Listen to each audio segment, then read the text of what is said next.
Now to the COVID epidemic and the dark shadow of government censorship. Twitter has been suspending the accounts of some users who expressed skepticism about the effectiveness of masks or vaccines. That's why one suspended user has filed a groundbreaking lawsuit, not against Twitter, but against the federal government for coercing Twitter into shutting down opposing views. Joining us now is plaintiff Dr. Mark Changizi, a scientist and attorney John Vecchione, senior litigation counsel for the New Civil Liberties Alliance. Gentlemen, welcome to the show. Such an interesting case that you have. Dr. Changizi, I'll start with you.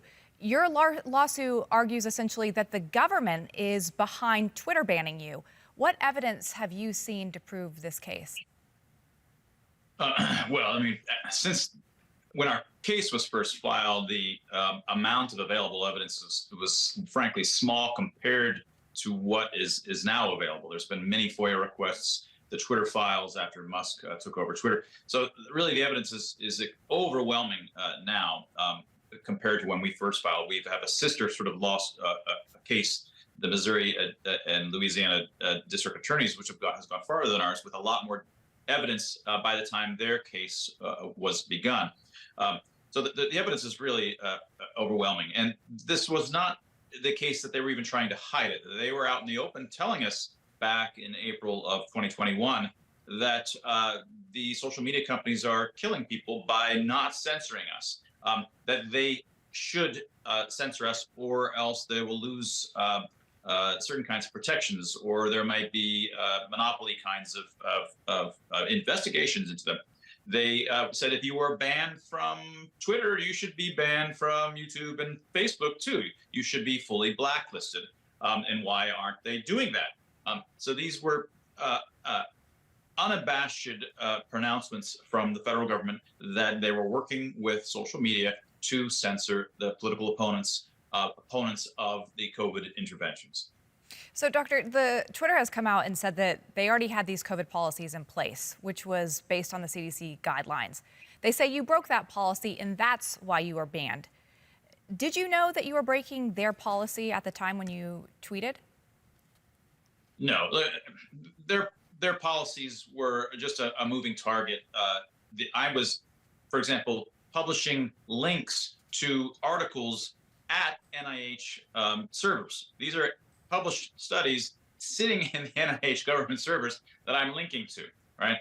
Surely that is impossible that one should be violating terms of service by just linking to a published study. So let's talk about that, because Twitter is a privately owned company at the end of the day. And they're saying if you come on our platform, you have to agree with our policies that are in place. They're saying this policy was already in place.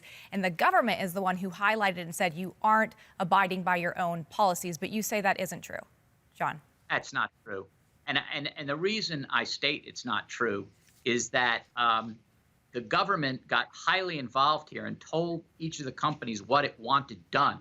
And what the government wanted done was done. You'll notice that nobody who put out real misinformation, I mean, what Mark Changizi said is almost all of it, I can say, is right now thought to be absolutely true. But they never threw anyone off for saying the vaccines stopped transmission, which they didn't do. I mean, that would be a violation of Twitter's term of service, but suddenly those people aren't thrown off. It's because the government didn't want them thrown off. They wanted the people who were against the government message thrown off. And it's clear from the timeline and what the government said and what social media companies said that that's what happened. This wasn't like the social media companies said, who shall I throw off my social media and lose money because I don't have as many eyeballs on it as I did before out of my own volition? That makes no sense. And John, where does the case stand now? Well, we argued before the Sixth Circuit last week, and we asked them to reverse the district court's dismissal of this case just on the complaint without any discovery or any looking into the real facts. And we hope that they remand it to the district court for further proceedings to make sure this doesn't happen to anyone ever again. All right, John, Dr. Changizi, thank you for your time and good luck with the case.